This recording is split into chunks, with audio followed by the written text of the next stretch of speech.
परमेश्वर के पवित्र नाम की प्रशंसा और महिमा होने पाए।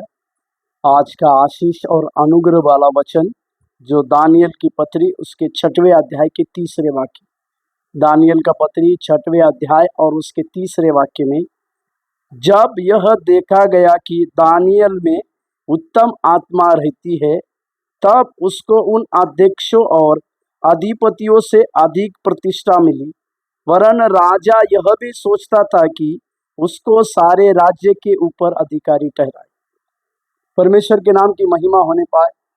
इस दानियल के बारे में जिसे बेलशस्सर बोलकर नाम दिया गया था, जिसे उसके घर से एक बंदी बनाकर लेकर आया गया था, उसका घर नष्ट कर दिया गया, उसके माँ बाप को शायद उसके सामने ही मार दिया गया और गुलाम बनाकर उसे एक राजा ने उसे अपने देश में लाया।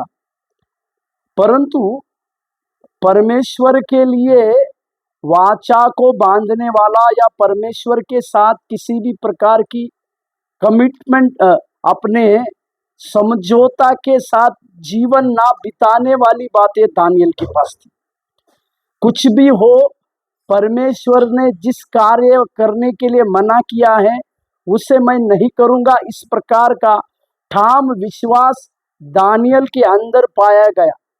साथ ही साथ इस 3 वचन की ओर अगर हम देखते हैं, अभी दानियल जो है दूसरे राजा के खाते में भी एक प्रधानमंत्री के काम को कर रहा है, परंतु दानियल के अंदर की जो आत्मा थी दर्शनों का भेद को खोलने की या दर्शनों के उस गुण रहस्य को बताने की, वो उसके अंदर पाई गई।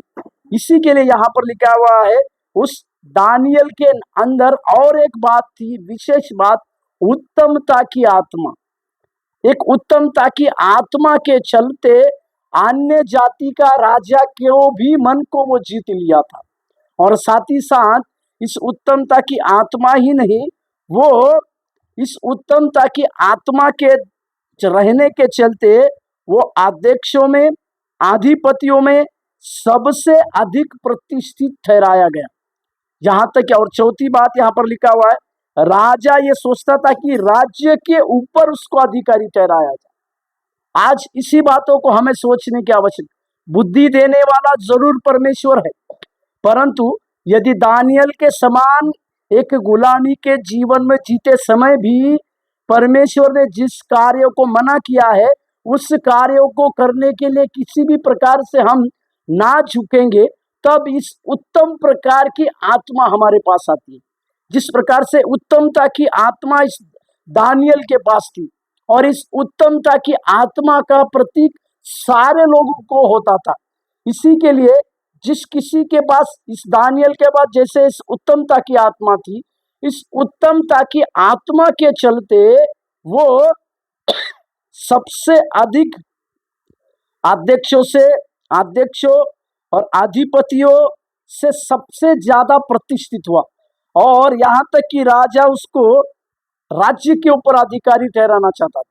यदि हम सबसे अधिक प्रतिष्ठित ठहरना है, कई एक लोगों से अधिक हमें बढ़कर बनना है, तो इस प्रकार की उत्तमता की आत्मा आप और हमारे पास होने की आवश्यकता है।